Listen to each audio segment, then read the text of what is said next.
কোনো কিছু স্টার্ট করার আগে একটা অপটিমাল ওয়েদার বা অপটিমাল সিচুয়েশনের জন্য ওয়েট না করাটা কত ইম্পর্ট্যান্ট।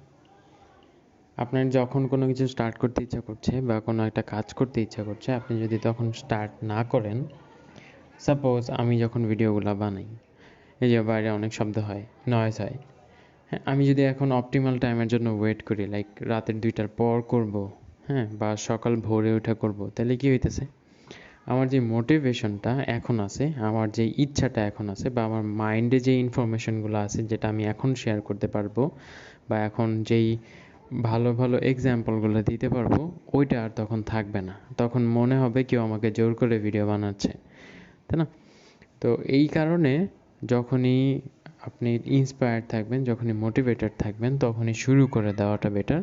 তাইলে ওই টাইমটাতে যেই প্রোডাকশনটা হয় বা যেই কন্টেন্টটা জেনারেট হয়, ওইটা খুবই এফেক্টিভ হয়, অ্যান্ড ওটাতে একটা ভাইব থাকে, পজিটিভ এনার্জি থাকে, যেটা মানুষও ফিল করতে পারে। এই জন্য দেখবেন যে ইউটিউবাররা খুব এনার্জি নিয়ে ভিডিও করে, খুব সুন্দর করে এক্সপ্লেইন করে, খুব এনজয় করে ভিডিও করাটা, ওইটা আপনিও দেখতে অনেক এনজয় করেন, ওইটাতে আপনিও এনাফ ইনফরমেশন কনজিউম করতে ট্রাই করেন। যেখানে অন্য অন্য ইউটিউবার যারা খুবই বোরিংভাবে, খুবই same level of voice maintain করে বলতে থাকে, জাস্ট ইনফরমেটিভ ভিডিওর মতো, সেখানে কিন্তু ওই ভাইবটা পাওয়া যায় না। যদি না সেটা আমার অনেক বেশি ইম্পর্টেন্ট, অনেক বেশি দরকার, তা না হলে কিন্তু আমরা ওইগুলো ইউজুয়ালি স্কিপ করে যাই আর দেখিই না।